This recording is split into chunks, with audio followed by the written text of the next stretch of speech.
नमस्कार दोस्तों, जय हिंद। एक बहुत अच्छी खबर है कि पाकिस्तान में डॉक्टर सारा गिल ने देश की पहली ट्रांसजेंडर डॉक्टर बनने का गौरव हासिल किया है। पड़ोसी देश में हुआ, लेकिन एक देखा जाए तो एक सोशल इशू का मुद्दा है, इसलिए इम्पोर्टेंट था, मैंने आपको बताया। दूसरी जो बड़ी खबर आ रही कि भारत और चीन के बीच 2021 में जो व्यापार रहा वो 125 बिलियन डॉलर का रहा। इम्पॉर्टेंट डेटा है, आपसे किसी भी क्वेश्चन में लगा के पूछा जा सकता है। चूंकि ये डेटा सार्वजनिक किया गया, इसलिए आज आपको मैं बता रहा हूँ। जो तीसरी इंपॉर्टेंट न्यूज़ है कि कैबिनेट ने इंडियन रिन्यूएबल एनर्जी डेवलपमेंट मतलब इरडा IREDA में कुल 1500 करोड़ रुपए के निवेश को अनुमति दे दी है। ठीक है, तो इरडा का फुल फॉर्म आपको याद रखना है, Indian renewable energy development agency limited. ठीक है, इसकी स्थापना 1987 में की गई थी। इसका मुख्यालय नई दिल्ली में है और इसके जो इरेडा के जो अध्यक्ष हैं वो हैं प्रदीप कुमार दास जी। याद रखिएगा, इरेडा के अध्यक्ष कौन है? प्रदीप कुमार दास जी। तीनों इंपॉर्टेंट खबरें हैं, तो ये भी काफ़ी बड़ी न्यूज़ है और ये आपके एग्ज़ाम के लिए बहुत इम्पॉर्टेंट है, वेरी इम्पॉर्टेंट। अगला है कि ये भी बड़ी खबर है कि मॉरिशस भारत की HAL से, हिंदुस्तान एरोनॉटिकल लिमिटेड से एडवांस लाइट हेलीकॉप्टर खरीदेगा। ठीक है, तो मॉरिशस वो देश होगा जो HAL से एडवांस लाइट हेलीकॉप्टर खरीदने वाला है। अगली जो बड़ी खबर है कि ICC ने वर्ष की सर्वश्रेष्ठ महिला T20 टीम में एक बनाई है, उसमें भारत की एक महिला खिलाड़ी को जगह दी, उसका नाम है स्मृति मंधाना।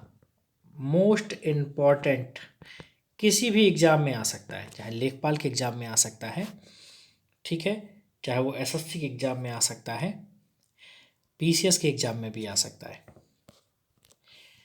अब जो अगली बड़ी खबर है कि लेफ्टिनेंट जनरल मनोज पांडे अगले थल सेना उप प्रमुख होंगे। प्रमुख की बात नहीं कर रहा हूँ, अब ये अगले थल सेना उप प्रमुख होंगे।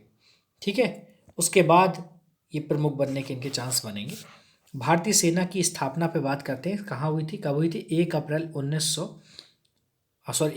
1895 को भारतीय सेना की स्थापना की गई थी। इसका मुख्यालय पूछा जाए, नई दिल्ली। इस समय भारतीय सेना के प्रमुख कौन है? मनोज मुकुंद नरवणे। याद रखिएगा, मनोज मुकुंद नरवणे। और आदर्श वाक्य क्या है?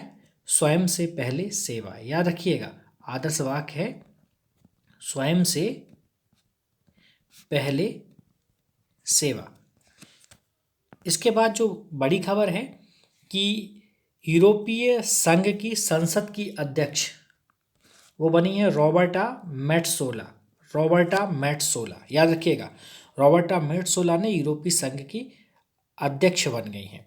इसका यूरोपीय संघ का मुख्यालय पूछा जाए तो बताइएगा फ्रांस के स्ट्रासबर्ग में है और इसकी स्थापना 10 सितंबर 1952 को हुई थी।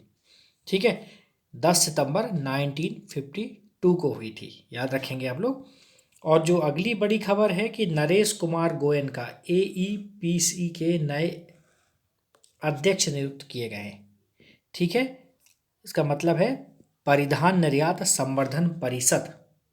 ठीक है, अब परिधान निर्यात संवर्धन परिषद की स्थापना कब की गई थी? 1978 में। मोस्ट इम्पॉर्टेंट है, याद रखिएगा, 1978 में इसकी स्थापना की गई थी और इसका मुख्यालय कहाँ पर है? गुड़गांव में। तो दोनों क्वेश्चन पूछे जा सकते हैं, एक ये पूछा जा सकता है या फिर ये पूछा जा सकता है।